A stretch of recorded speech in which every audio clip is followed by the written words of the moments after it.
Southern cornbread. Get a measuring cup and add 1 cup of milk.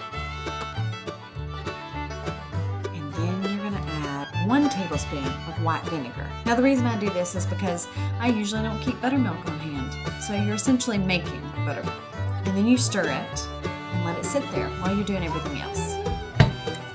Now get 1/4 cup of avocado oil and add it to the skillet.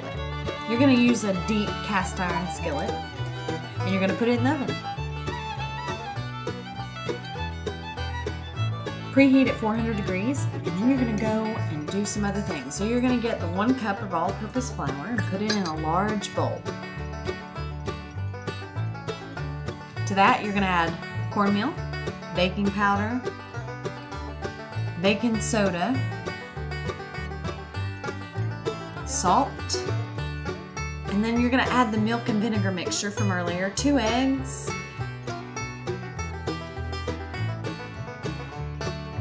1 tablespoon of honey, and you're going to whisk that really well. Then you're going to get that hot avocado oil from the oven, and you're going to pour that into that batter and mix it up really well. Add that back into that pan and put it in the oven and bake it for 20 minutes. Then take it out of the oven, wait 5 to 10 minutes before slicing and serve with some butter. And that's how you make amazing cornbread.